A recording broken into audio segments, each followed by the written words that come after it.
Bienvenue à tous. Ravi de vous retrouver dans l'émission. C'est votre hôte, Danny iPhone.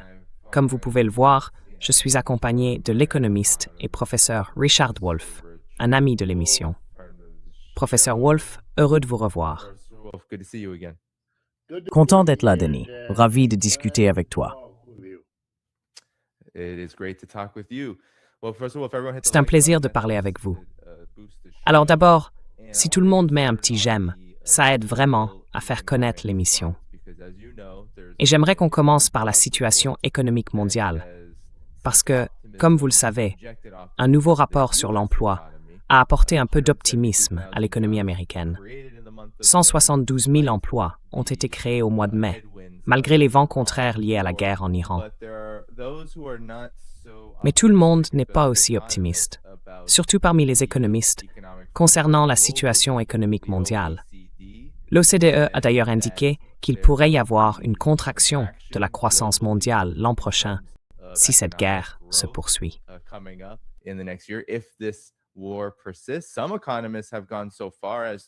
Certains économistes vont jusqu'à dire que dans les prochaines semaines, on pourrait assister à une forte perturbation économique, voire à une récession, à cause des pénuries de pétrole qui se font enfin sentir, maintenant que les réserves sont complètement épuisées, surtout du côté américain.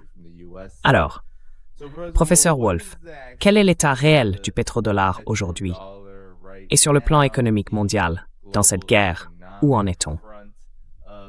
Comment l'Empire américain fait-il, en quelque sorte, comme si de rien n'était? Parce que, d'après la manière dont les grands médias présentent la situation, tout irait mieux que prévu. Mais quelle est la réalité?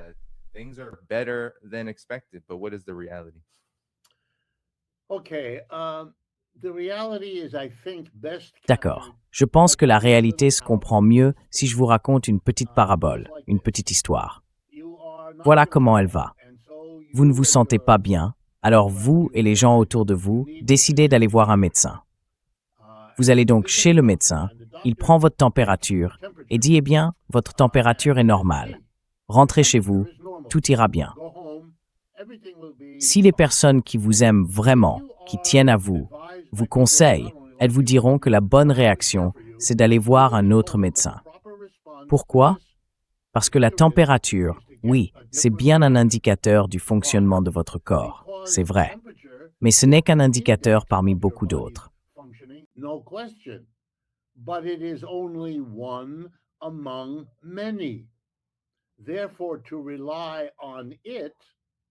Donc s'y fier serait vraiment étrange. Ce qu'un bon médecin ferait normalement, après une vraie discussion, ce serait de proposer une série d'examens, une batterie de tests, comme on dit. On va regarder votre sang, votre urine, peut-être faire une radio ou un scanner. C'est ce que la médecine a mis au point au fil des années. Un ensemble de tests pour mieux comprendre comment vous allez. Eh bien, c'est exactement la même chose en économie. Si vous savez vous êtes dedans, vous regardez toute une batterie d'indicateurs ou tout un omnes.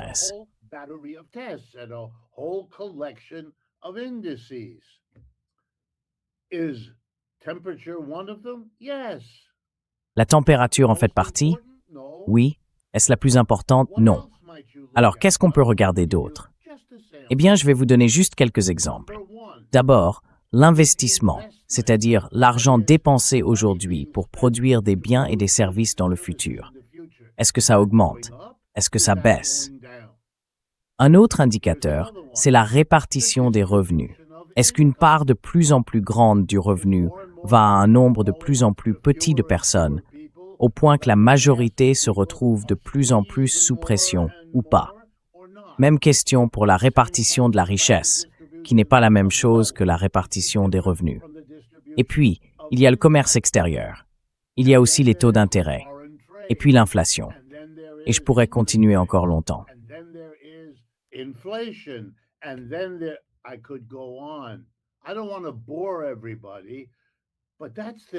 ne veux pas ennuyer tout le monde, mais c'est le minimum d'effort intellectuel qu'il faut apporter à cette question si on veut avoir une vraie discussion. Les articles de ce genre, comme celui que vous avez montré tout à l'heure, sont de parfaits exemples de mauvaise économie. Tellement mauvaise qu'on hésite presque à utiliser le mot économie pour en parler. Si on prend cette discipline au sérieux, c'est un peu comme un médecin qui vous dit de rentrer chez vous après avoir juste pris votre température. Alors, qu'en est-il des États-Unis aujourd'hui? Eh bien voilà, on est face à la pire et la plus inégale répartition des revenus et des richesses, probablement de toute l'histoire de ce pays.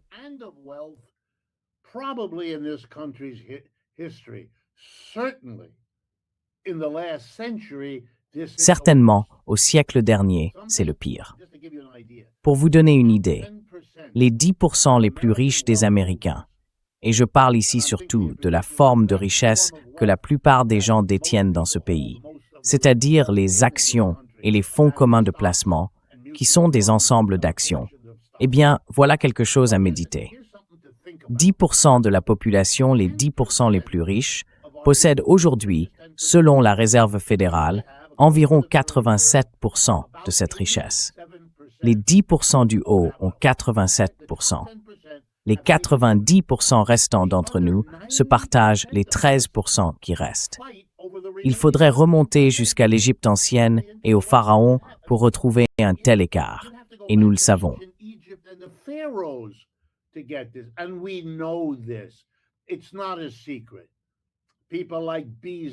Ce n'est pas un secret. Des gens comme Bezos et Musk s'en vantent ouvertement. Ils envoient des fusées sur la Lune. Ils inventent de nouveaux produits qu'ils peuvent monopoliser pendant des années. On vit dans l'économie la plus inégalitaire qu'on puisse imaginer. À la fin de la Seconde Guerre mondiale, il y a 75 ans, nous étions moins inégaux dans ces répartitions que les Européens. Non seulement on les a rattrapés, mais on les a largement dépassés. Alors, est-ce que c'est un signe de bonne santé économique? Non. Vous savez ce que c'est en réalité? Pas besoin de signes. Ils sont partout autour de vous.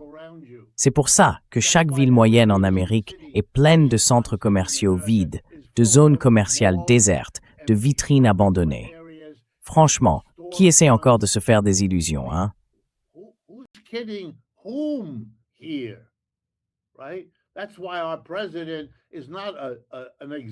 C'est pour ça que notre président n'est pas un dirigeant d'entreprise qui fabrique quoi que ce soit. C'est un milliardaire venu d'où? De l'immobilier. Est-ce qu'il a fait quelque chose pour rendre les terrains qu'il possède plus précieux? Non. Leur valeur a augmenté parce que les gens se sont regroupés dans de grandes villes comme New York. Donc, il est milliardaire grâce au déplacement des gens. Quelle est sa contribution à ça? Zéro. Rien du tout. Mais c'est un milliardaire qui profite de ses toilettes en or. C'est grotesque. Et j'en ai un autre exemple. Il y en a beaucoup, mais prenons celui-là. Les États-Unis aiment se voir comme une économie capitaliste compétitive. La plupart des Américains se considèrent comme la première économie capitaliste au monde. Et ils pensent que cela veut dire que nous sommes un moteur de croissance.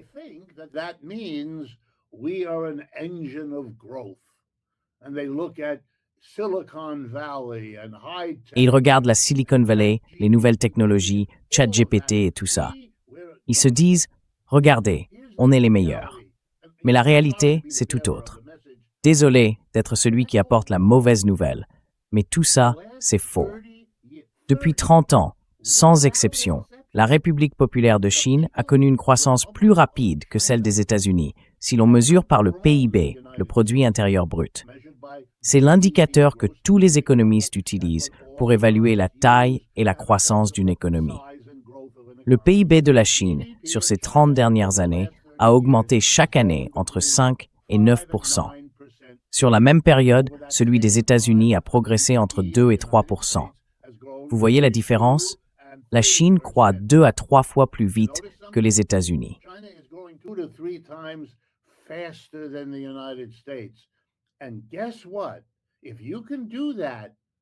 Et vous savez quoi? Si vous arrivez à faire ça pendant 30 ans, vous gagnez. Vous devenez l'autre grande puissance économique mondiale, ce que les Chinois sont aujourd'hui. Et les Américains le savent, plus ou moins, même s'ils ne semblent pas vouloir vraiment comprendre comment tout ça s'est produit. Je vais conclure sur ce point. Il y a 75 ans, quand j'étais étudiant en économie ici, aux États-Unis, Je devais faire le même choix que tous les étudiants en économie à l'époque. Dans quel domaine se spécialiser? Ça pouvait être les finances publiques, le commerce international. Mais le plus populaire, celui que j'ai choisi moi aussi, s'appelait le développement économique.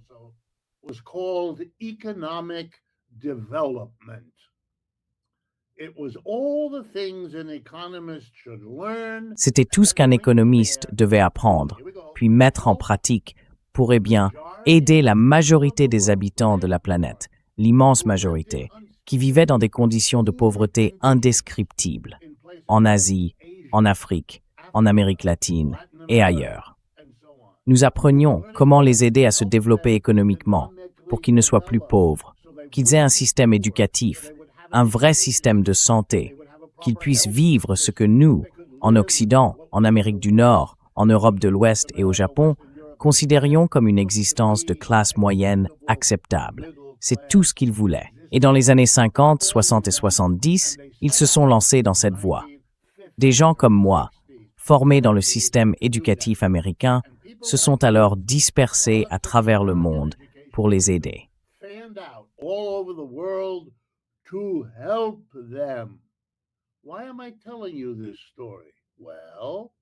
Pourquoi est-ce que je vous raconte cette histoire? Eh bien, il y avait deux endroits où on ne nous envoyait jamais, la Russie et la Chine. Tout le monde sait pourquoi.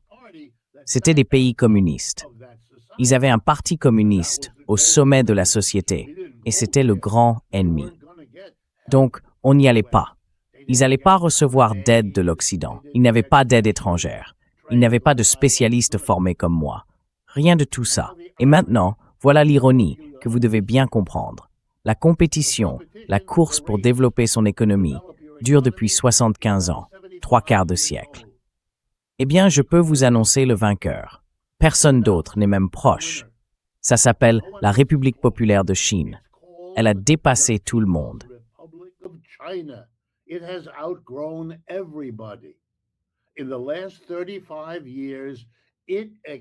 Au cours des 35 dernières années, ce pays a littéralement explosé sur la scène mondiale, en développant son économie à un rythme équivalent à ce qu'il a fallu 3 ou 4 siècles pour accomplir en Europe. Ils l'ont fait, et ils l'ont fait plus vite que n'importe qui d'autre. Maintenant, dans toute analyse économique, il y a toujours une comparaison avec d'autres. Vous savez, si on se demande quelle est la valeur d'une maison, on la compare à d'autres maisons similaires dans le même quartier.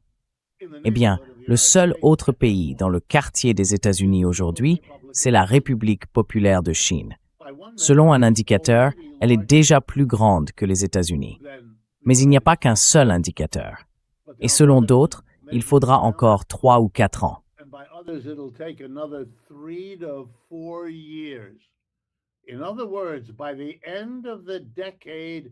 En d'autres termes, d'ici la fin de cette décennie, celle dans laquelle nous vivons, et qui est déjà bien entamée, la première puissance économique mondiale sera la Chine.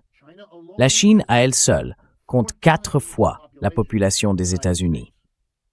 L'alliance qu'elle a construite, les BRICS, représente une écrasante majorité de la planète.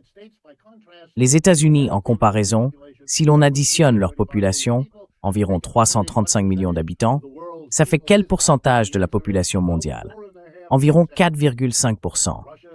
La Russie, la Chine, l'Inde, ensemble, c'est plus de la moitié du monde. Les États-Unis, 4,5%. Alors, quand on regarde M. Trump rugir, il mérite bien ce titre, la souris qui rugit. The title, The Mouse That Roared.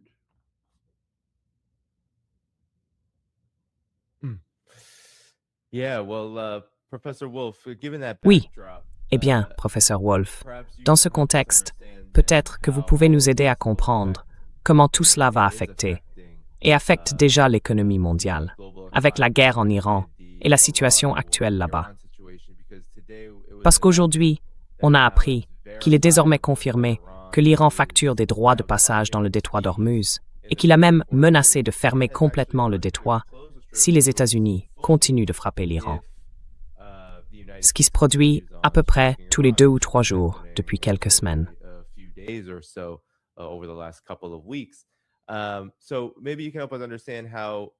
Alors, peut-être que vous pouvez nous aider à comprendre comment tout ça va influencer les choses. Parce que vous savez, beaucoup de gens regardent le pétrodollar isolément ou la force du dollar isolément. Mais je pense que votre introduction nous a aidés à saisir la réalité économique mondiale dans son ensemble. Alors, comment tout cela affecte-t-il aujourd'hui le pétrodollar et la situation autour de la guerre avec l'Iran, sachant qu'il y a de fortes contradictions dans la manière dont certains économistes, notamment les plus classiques, analysent la situation. Certains disent que les perspectives sont un peu meilleures que ces dernières semaines, tandis que d'autres affirment au contraire que la situation devient très grave et très vite.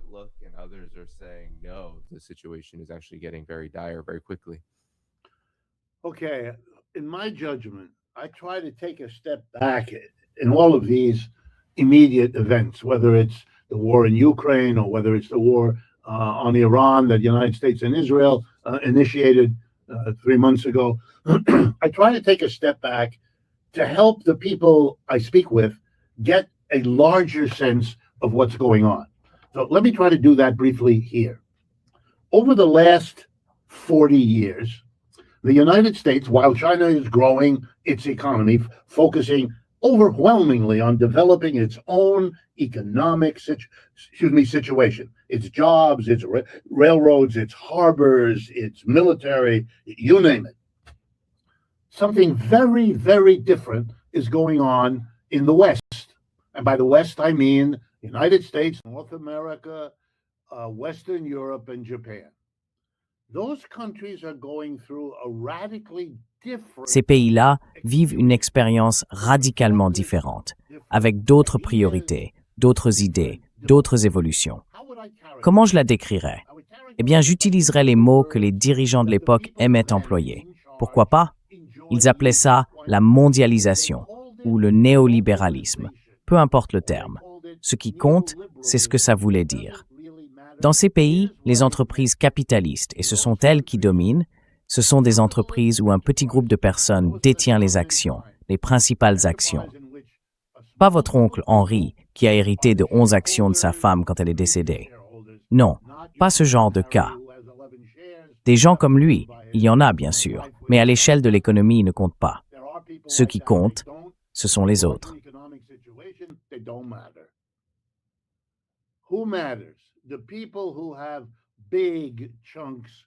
Les gens qui détiennent de gros paquets d'actions, les banques, les compagnies d'assurance et les ultra-riches comme Musk, Bezos, Gates, Buffett et tous ces gens-là, eh bien, ils veulent des profits. Ils veulent faire fructifier une richesse qui est déjà énorme. Ils ne peuvent pas la dépenser entièrement. C'est impossible. Mais ils veulent qu'elle continue de croître. Et pour ça, ils engagent des spécialistes, des économistes, moi y compris, pour les aider à trouver les placements qui feront grandir leur fortune. Ils se livrent à une véritable compétition entre eux, parfois très intense, pour y parvenir. Eh bien, les capitalistes occidentaux ont fini par décider que la meilleure façon de faire croître leur richesse, de maximiser leurs profits, c'était de déplacer la production loin des endroits où les salaires qu'ils devaient verser aux travailleurs étaient élevés.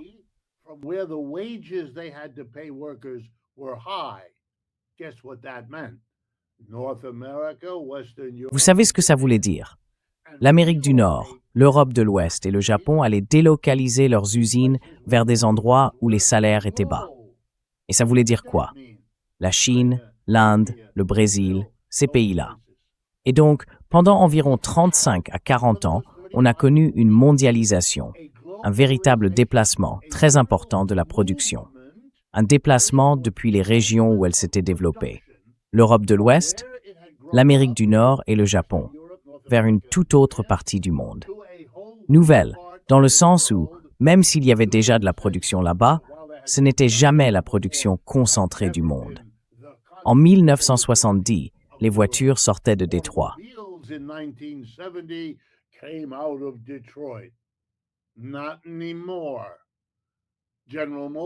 Plus maintenant. General Motors et Ford fabriquent aujourd'hui plus de voitures en Chine pour le marché chinois qu'aux États-Unis. Pourquoi? Parce que quand on délocalise la production en Chine et qu'on confie tous ces emplois d'usine à des dizaines de millions de Chinois qui les voulaient et en avaient besoin, eh bien, ils gagnent bien leur vie dans ces usines. Et du coup, ils peuvent acheter. Et devinez quoi? Depuis environ 25 ans, la Chine est devenue l'endroit le plus rentable pour produire, grâce à des salaires bas, mais aussi le plus rentable parce que c'est le marché qui a connu la croissance la plus rapide au monde. Et si vous avez appris quoi que ce soit en école de commerce, vous savez que pour réussir, il faut aller là où les salaires sont bas et où le marché est en pleine expansion.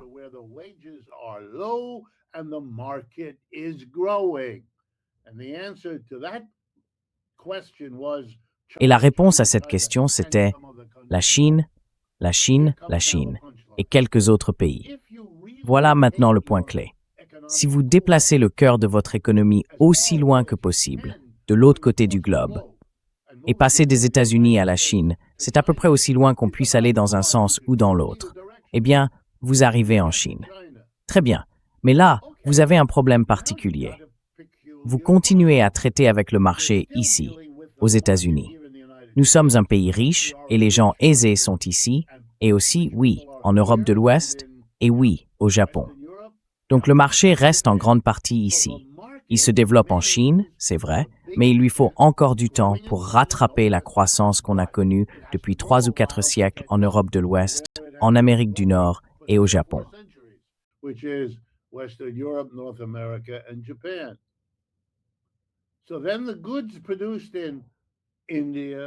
Alors, les biens produits en Chine, en Inde ou au Brésil doivent ensuite trouver leur chemin vers l'Amérique du Nord, l'Europe de l'Ouest et le Japon.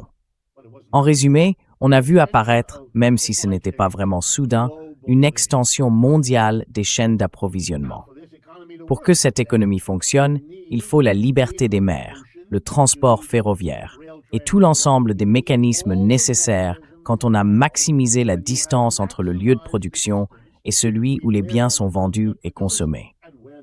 Et le problème pour les États-Unis, c'est qu'ils ont abandonné leur domination sur la production en délocalisant, ce que d'ailleurs personne ne les a forcés à faire. Les capitalistes américains ont volontairement, par pur intérêt de profit, transféré leurs usines en Chine.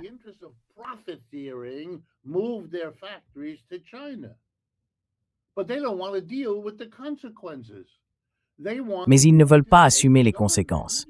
Ils veulent que le gouvernement des États-Unis s'assure que les océans soient dégagés et que toutes les voies maritimes restent ouvertes. Et devinez quoi? Les États-Unis ne peuvent pas faire ça. Il faudrait contrôler la planète entière, d'une manière que les États-Unis n'ont jamais exercée. Vous imaginez? Surveiller les 7 océans en permanence, partout? Le détroit d'Ormuz n'est qu'un exemple parmi d'autres. Le détroit de Malacca, le canal de Suez, le canal de Panama, je pourrais continuer. Les conditions politiques et économiques de tous ces soi-disant points de passage changent sans arrêt. Le monde des affaires veut que les États-Unis contrôlent tout ça.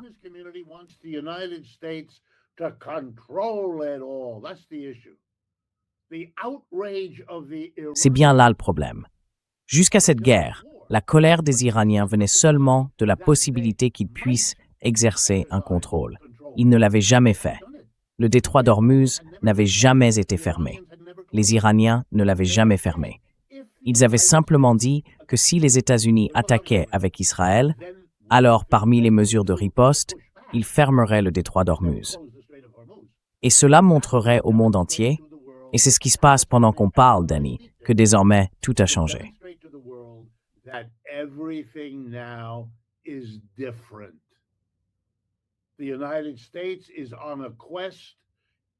Les États-Unis se sont lancés dans une quête qu'ils ne peuvent pas accomplir, celle d'être la police permanente de tous les points sensibles du globe, actuels ou potentiels, comme le détroit d'Ormuz. Et là, on reçoit une leçon. Nos ennemis, on les imagine comme la Russie et la Chine. Mais eux, ils n'ont rien fait. Ce n'est pas eux qui ont resserré le détroit d'Ormuz. La Chine, d'ailleurs, semble plutôt s'activer auprès des Iraniens pour le rouvrir. Et la Russie, elle, a d'autres priorités. Ce qu'on est en train d'apprendre, c'est que de petits pays, pauvres, bien plus petits et infiniment plus pauvres que les États-Unis, peuvent nous mettre au défi. Nous sommes devenus des éléphants, incapables de bouger vite. Je suis sans doute injuste envers les éléphants, mais vous voyez ce que je veux dire.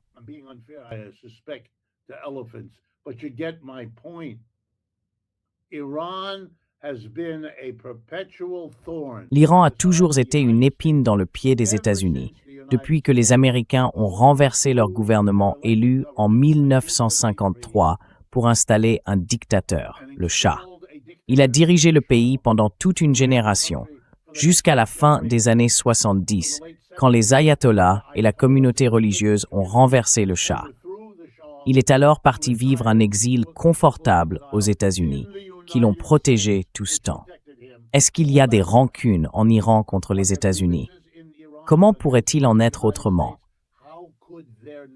Et comme nous les avons attaqués depuis qu'Israël et les États-Unis les ont bombardés il y a 1 an, pendant une guerre de 12 jours, on ne peut pas vraiment être surpris, même si nos dirigeants jouent la comédie de la surprise quand ils s'indignent que l'Iran ait pris le contrôle du détroit d'Ormuz, alors qu'ils avaient clairement dit qu'ils le feraient.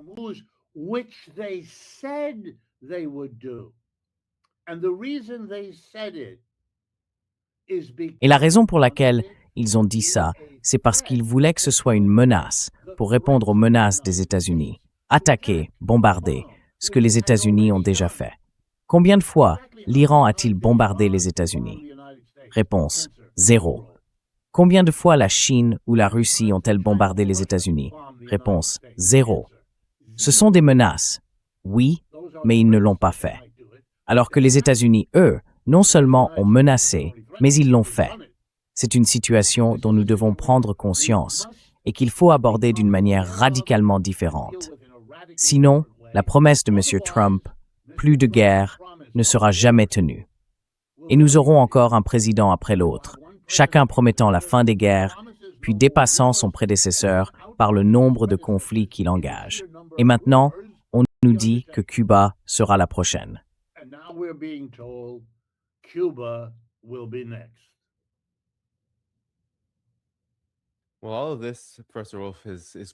Eh bien, tout ça, professeur Wolf, coûte très cher.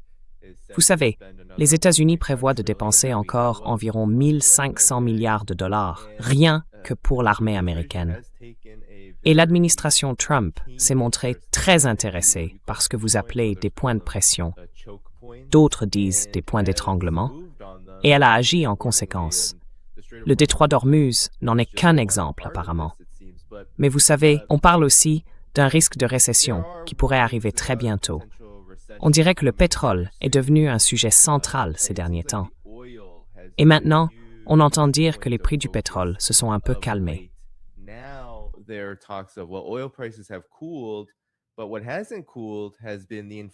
Mais ce qui n'a pas ralenti, c'est l'inflation liée à la hausse du prix du pétrole. Les Américains, les gens ordinaires aux États-Unis souffrent, et le monde entier souffre aussi. On voit aujourd'hui de fortes tensions, par exemple en Asie du Sud, à cause de la flambée des prix et même du rationnement qui s'installe dans de nombreuses régions du monde autour de l'énergie. Or, la Chine et la Russie n'ont pas ces problèmes-là. Et il semble que ce que font les États-Unis dans le domaine du pétrodollar provoque déjà une crise grave qui est en train de couvert. Comment voyez-vous tout cela dans le cadre plus large des réalités économiques auxquelles fait face la classe ouvrière mondiale?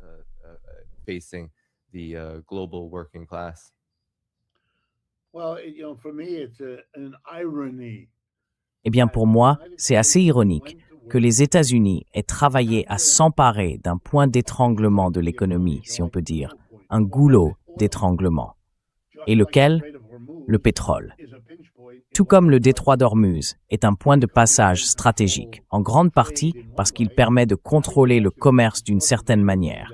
Le fait que la principale source d'énergie qui fait tourner nos usines, le pétrole, soit dominée par les États-Unis, c'est un peu la même chose.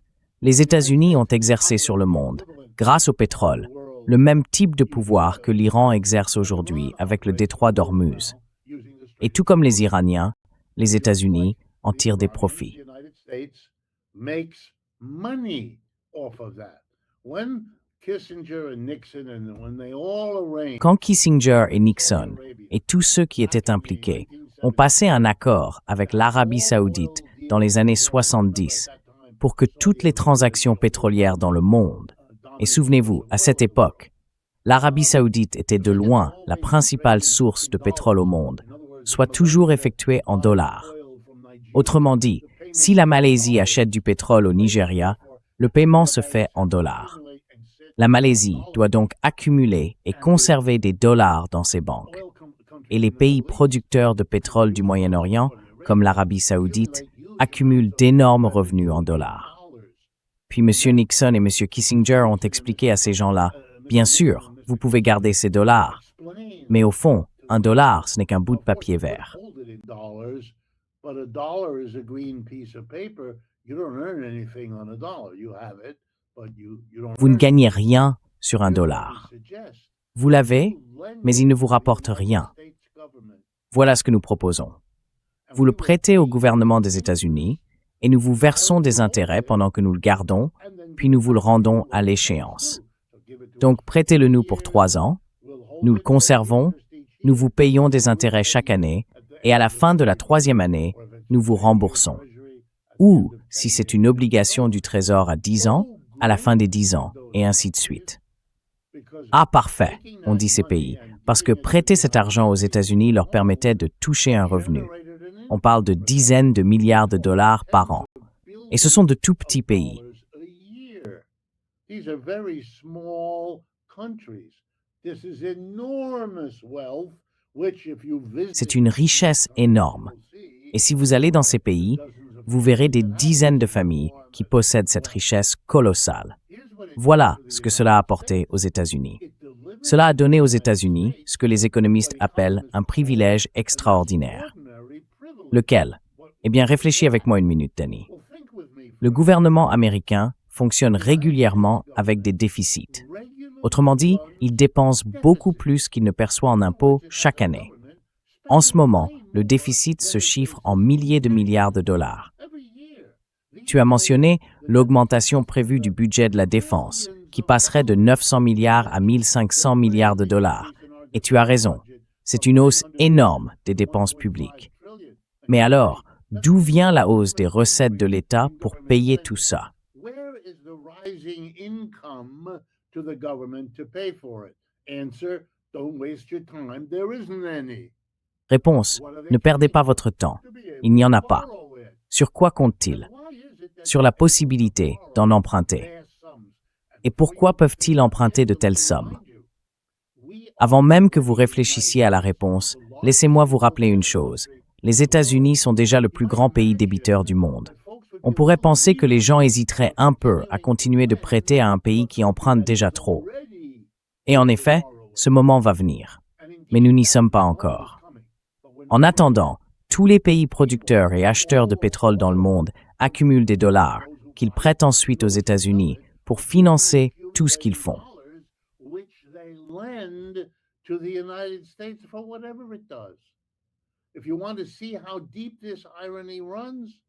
Si vous voulez voir à quel point cette ironie va loin, le deuxième plus grand détenteur de la dette américaine, c'est la République populaire de Chine.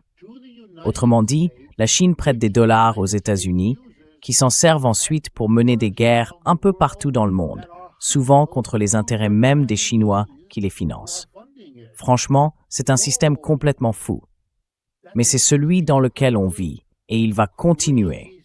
Sauf si, et c'est ce qu'on voit en ce moment, d'autres pays se disent « Attendez une seconde, nous aussi, on aimerait bien avoir le privilège extraordinaire dont bénéficient les États-Unis. Ils l'ont depuis 75 ans. Ça suffit. Alors maintenant, comment ça va se passer? »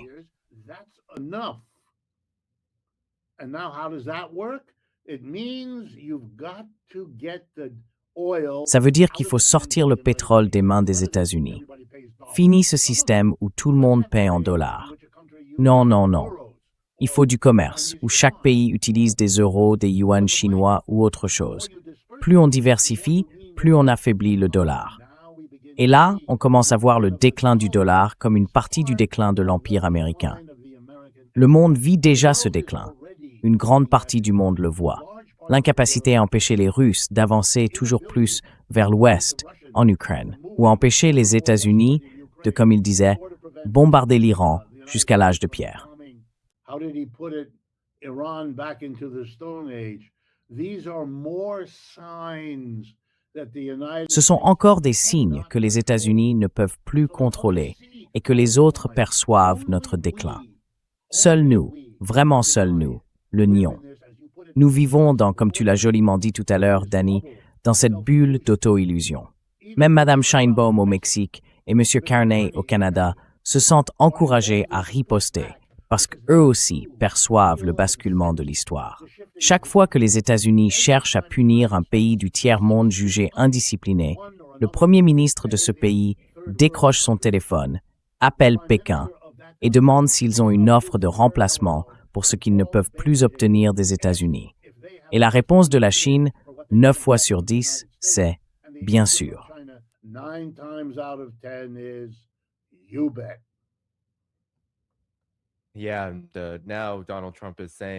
Oui.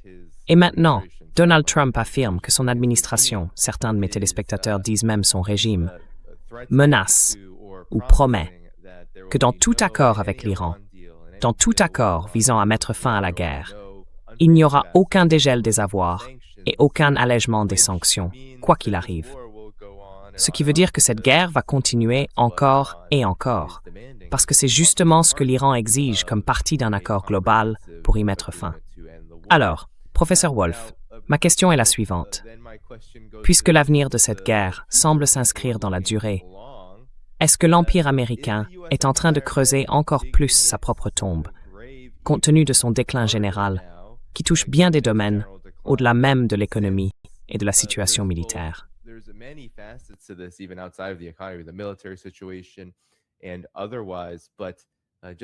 Mais sinon, d'un point de vue purement économique, c'est une pression à très long terme. Et je ne suis pas sûr que l'Empire américain soit capable d'y faire face, ni à court, ni à moyen, ni à long terme. Mais j'aimerais avoir ton avis, parce qu'on a l'impression qu'on s'engage pour longtemps là. Et les chiffres mondiaux sont vraiment mauvais. La zone euro est en récession. Le Canada dit « Ne vous inquiétez pas, on est en récession, mais c'est pas grave. » Et les États-Unis, eux, semblent penser qu'ils sont une exception, qu'ils n'ont pas à se soucier de la situation des autres à cause de leur propre comportement.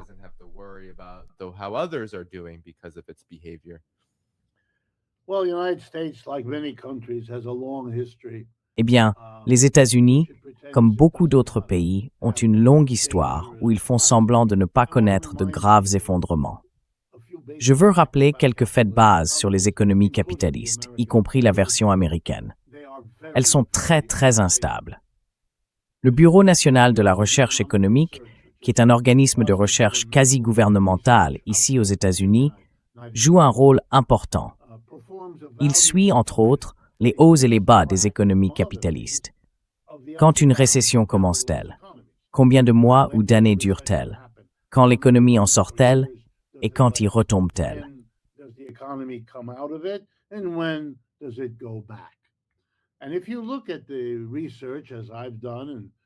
Et si vous regardez les études, comme je l'ai fait, et comme beaucoup d'économistes qui s'appuient sur les travaux du NBER, vous verrez que le nombre moyen d'années entre un crash et le suivant se situe entre 4 et 7 ans.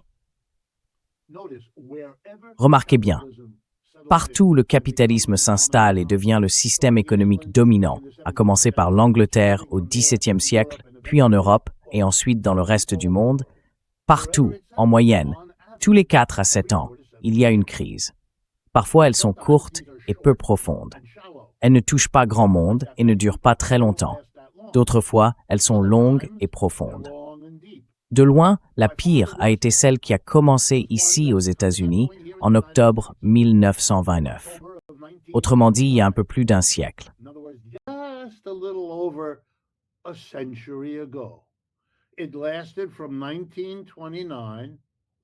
Ça a duré de 1929 jusqu'à environ 1940, 41. On a tout essayé pour remettre les gens au travail. Combien de personnes ont perdu leur emploi? Réponse, 25% des travailleurs américains. 1 sur 4 ont perdu leur travail, certains pendant de longues années. Si vous voulez vraiment comprendre ce qui s'est passé quand le capitalisme américain a dérayé, lisez les romans de Theodore Dreiser, de John Steinbeck et de bien d'autres qui ont écrit une grande littérature sur le traumatisme vécu par le peuple américain pendant cette décennie perdue qu'on a fini par appeler la Grande Dépression. Mais si vous pensez que tout ça est derrière nous, pas du tout. Regardons simplement notre siècle actuel. Le 21e siècle a commencé il y a 26 ans.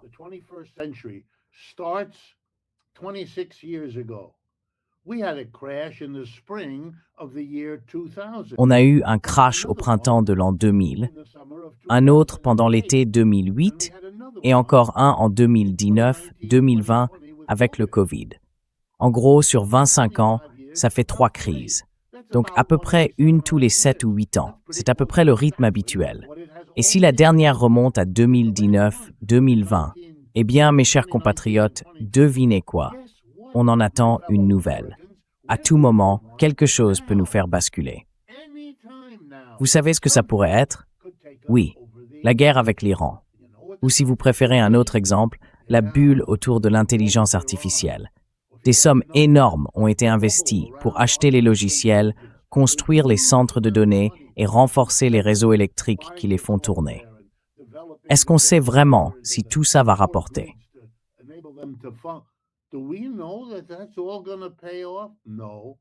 Non. Et Trump essaie aussi de les renflouer en ce moment, je crois, à travers une sorte d'accord d'achat d'actions. Vous vous préparez à les renflouer avec votre argent et le mien? Moi, je ne parierai pas sur les États-Unis en ce moment. C'est une mauvaise affaire.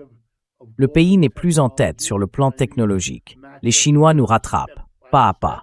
Ils nous dépassent même dans plusieurs domaines, et cette avance risque de s'accentuer. Alors, qu'est-ce qu'il nous reste? Le niveau de vie? Il est déjà plus élevé dans plusieurs endroits qu'ici.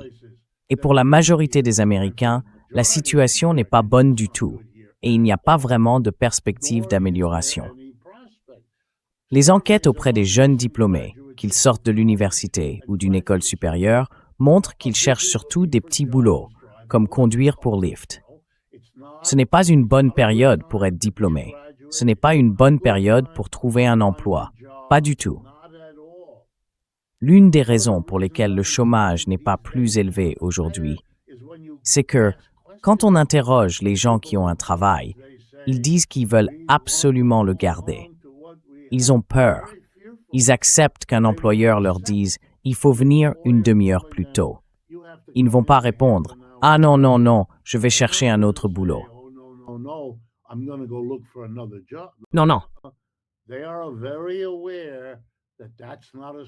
Ils savent très bien que ce ne serait pas une décision intelligente à ce stade.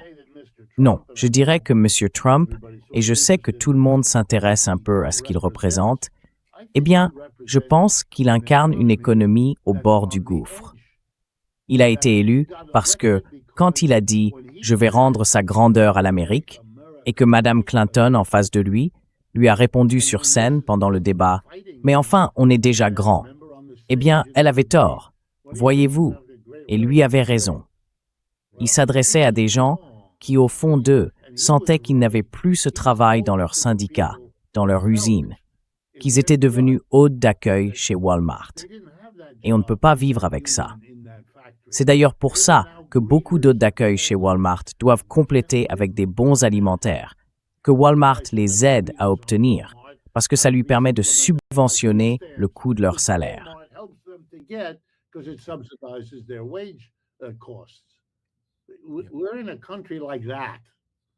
On vit dans un pays comme ça. On n'est pas dans un pays qui montre ses muscles. La raison pour laquelle on ne le voit pas, au-delà de l'évidence politique, c'est que les 10% les plus riches s'en sortent toujours très bien. Ce sont eux qui possèdent 87% du marché boursier. Vous voulez savoir pourquoi M. Trump ou cette drôle de femme blonde qui parle en son nom passent leur temps à parler de la bourse? Eh bien, c'est encore ce tri sélectif des chiffres. Oui, la bourse se porte très bien. Pourquoi? Parce que le gouvernement injecte de l'argent dans l'économie. Mais cet argent ne peut plus servir à produire des biens et des services, parce que les Américains n'ont plus les moyens d'acheter. Alors, où va cet argent? Réponse: dans la bourse.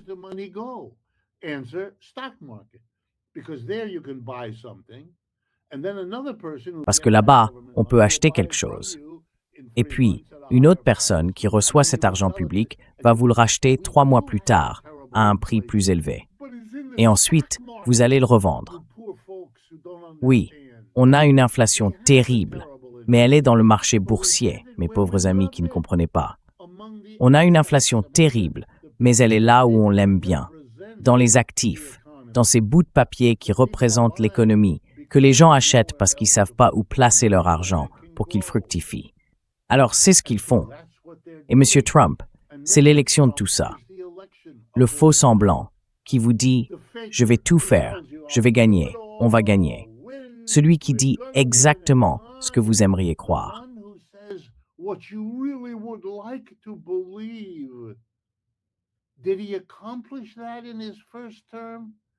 Est-ce qu'il a accompli ça pendant son premier mandat? Pas du tout. Et pendant le second, jusqu'ici, pas du tout non plus. C'est du théâtre. Un théâtre qui commence par un groupe de discussion qui cherche ce que les gens ont le plus envie d'entendre, puis qui le dit, et ensuite s'installe avec un petit sourire satisfait pendant qu'il s'occupe de rembourser les riches qui ont financé ma campagne. À part ça, M. Trump n'est pas en position de faire grand-chose. Mais même ce qu'il pourrait faire, il ne le fait pas lui-même. Il veille à ce que sa famille s'enrichisse et il aide les gens autour de lui qui lui donnent de l'argent. Ce sont ses amis, il est leur ami, et nous les autres, on est juste là pour regarder tout ça se dérouler.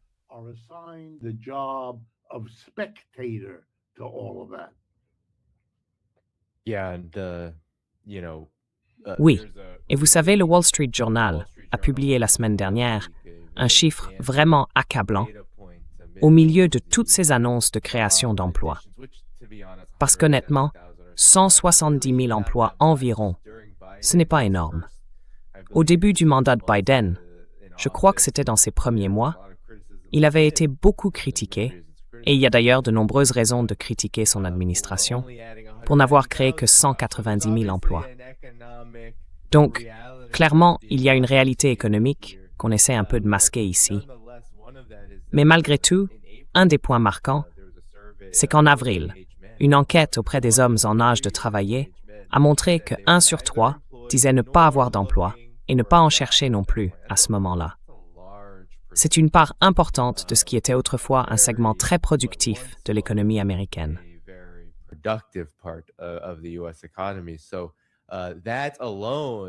Donc, rien que ça, avec en plus le choc de la guerre avec l'Iran, si la situation continue à s'aggraver, ce genre de réalité a souvent tendance à se transformer en crise majeure.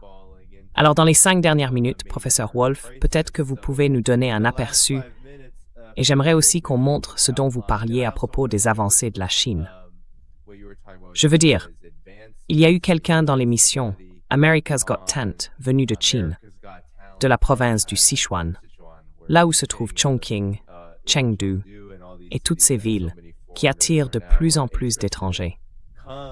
Cette personne a dansé avec des robots d'une entreprise de robotique. Et ça, on ne le voit pas tellement aux États-Unis, parce que le pays est en réalité assez en retard dans ce domaine. Mais j'aimerais connaître votre point de vue sur la situation générale, alors qu'on se rapproche de la période des élections de mi-mandat, avec un long été qui a déjà commencé, dans le monde comme aux États-Unis, ce qui veut dire que l'énergie va être un enjeu crucial. Donc selon vous, où en sommes-nous?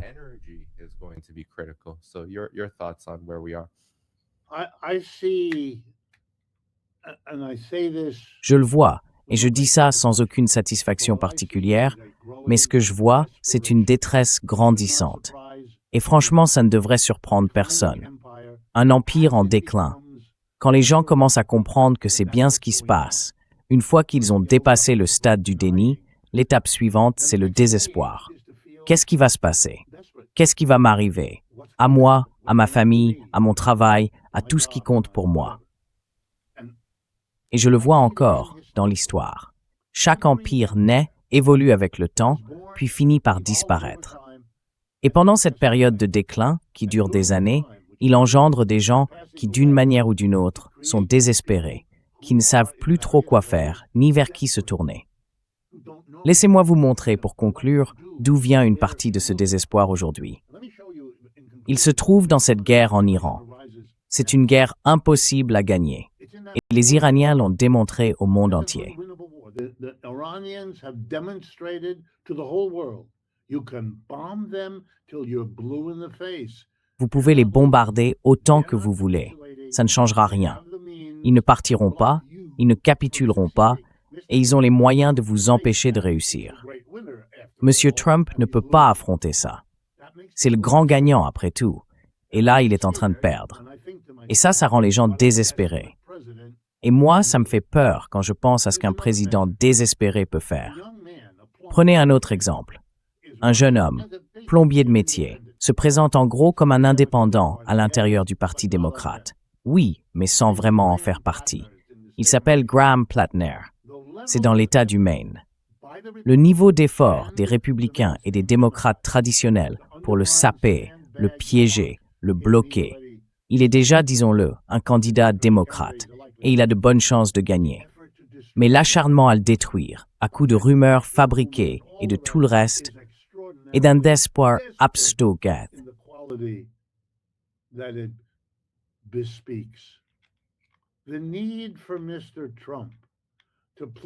Le besoin qu'a M. Trump de calmer sa base MAGA en essayant de prendre l'argent des contribuables pour le redistribuer à des gens qui ont commis toutes sortes de crimes pendant l'investiture, à l'époque où M. Trump n'avait pas gagné l'élection qu'il n'avait pas gagnée. Eh bien, je pense qu'on voit là une forme de désespoir. Je ne crois pas que ce qu'on observe, c'est un homme qui contrôle la situation. C'est plutôt un homme qui perd le contrôle. Et si en plus, il est affaibli physiquement ou mentalement, alors là, on augmente encore le niveau de désespoir qui semble à l'œuvre. Je vais conclure avec un point que vous n'avez peut-être pas remarqué. Vous savez, chaque année, on célèbre l'invasion des États-Unis en Normandie.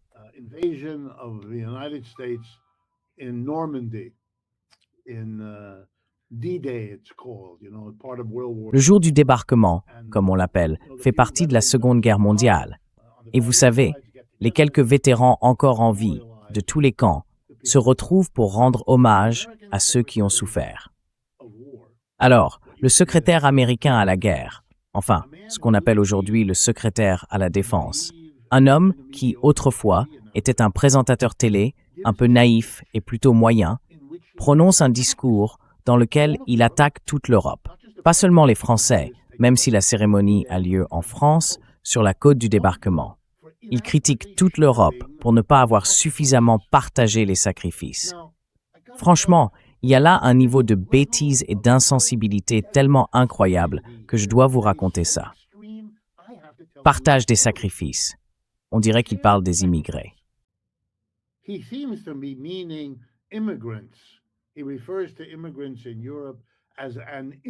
Il parle des immigrés en Europe comme d'une invasion qu'ils n'auraient pas su repousser. Et il dit qu'ils n'ont pas assez partagé le sacrifice avec l'armée américaine. Bon, je vais conclure en vous rappelant combien de personnes sont mortes pendant la Seconde Guerre mondiale. Combien de Russes dans l'Union soviétique, combien d'Allemands de l'autre côté, et combien d'Américains sont morts pendant et à cause de cette guerre. Les Russes, l'Union soviétique, prêts? 24 millions. L'Allemagne, prêts? 8 millions. Les États-Unis, prêts? 400 000. Comment un responsable américain peut-il non seulement ignorer à ce point de quoi il parle, mais en plus le faire de la manière la plus offensante? Incroyable. Ce n'est pas le comportement d'un pays qui dirige le monde comme il aimerait le faire. Ce n'est pas une attitude de puissance mondiale, c'est une attitude d'incapacité et d'incompétence monumentale.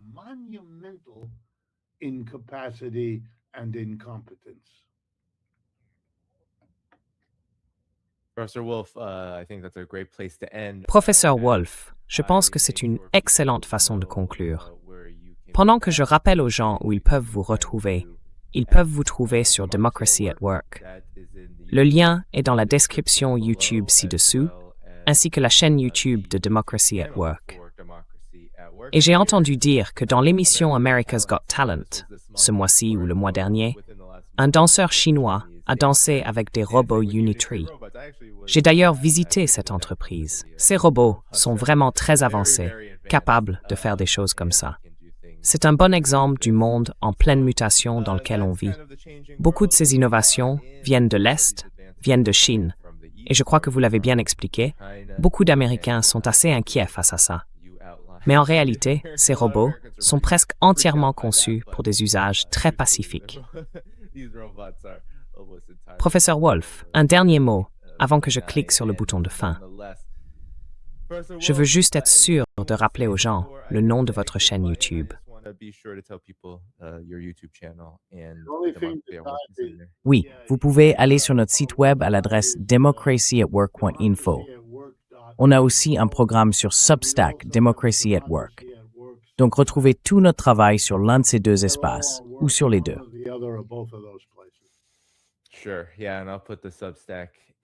Bien sûr. Oui. Et j'ajouterai le lien Substack après qu'on ait terminé ici. Tout le monde, pensez à cliquer sur j'aime avant de partir, ça aide vraiment l'émission. Je veux aussi remercier pour ce super sticker, c'est très généreux. Merci beaucoup, Right Side of History. Demain, je serai de retour à 13h, heure de la côte Est, avec Elijah Magnier. Il semble qu'il y ait de fortes tensions en train de monter à cause d'Israël qui, comme on pouvait s'y attendre, a bombardé le Liban, bombardé Beyrouth aujourd'hui. Donc on dirait que la situation va encore s'enflammer là-bas. On se retrouve demain, à 13h, heure de la côte Est, le 8 juin. D'ici là, montrez votre soutien au professeur Wolf en cliquant sur j'aime et en allant voir la description de la vidéo. Allez jeter un œil à son travail et à celui de Democracy at Work, c'est vraiment intéressant. Très bien, prenez soin de vous. À demain. All right, everybody, take care. See you then. Bye-bye.